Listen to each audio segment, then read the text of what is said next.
এই যে আপনি হাতের মধ্যে একটা বালা পরে আছে, বালাটা খুলতে বললে খোলেন না। কেন খোলেন না?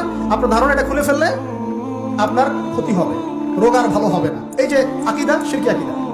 এই যে আংটি একটা পরেছেন মনে করেন, এই নিয়তে পরে থাকেন যে এই আংটি পরার পরে আমার রোগ ভালো হবে, টাটকা শিরকি। এমনি যদি পড়েন সৌন্দর্য বর্ধনের জন্য পড়েছি, কোনো সমস্যা ইন্নামাল আমালু বিন্নিয়াত। কিন্তু যদি এই নিয়াতে পড়েন এই আংটিটা পরলে আমার রোগটা ভালো হবে, খুললে আর রোগ ভালো হবে না, ব্যাস ঠিক হয়ে গেছে। তারপরে বিয়ে হচ্ছে না, তাবিজ করতেছে, তাবিজ করলে বিয়ে হবে, শিরক হয়ে গেল। আবার একজন একজনকে ভালোবাসে, অবৈধ ভালোবাসা, বৈধটা না। এখন তার আবার বিয়ে ঠিক হয়েছে এক জায়গায়, এই বিয়ে সে ভাঙাবে, কবিরাজের কাছে গিয়ে বিয়ে ভাঙানি করতেছে, চালাচালি করতেছে, নকশা আঁকতেছে, করে না? স্বামী স্ত্রীর কথা শোনে না, স্ত্রী চলে গেছে কবিরাজের কাছে, গিয়ে বলছে আমার স্বামী আমার কথা শোনে না, তাবিজ করবো, তাবিজ দেন। স্বামী ঘুমায়, বালিশের নিচে দেখে তাবিজ। আসেন এরকম কুফরি কালাম, সবই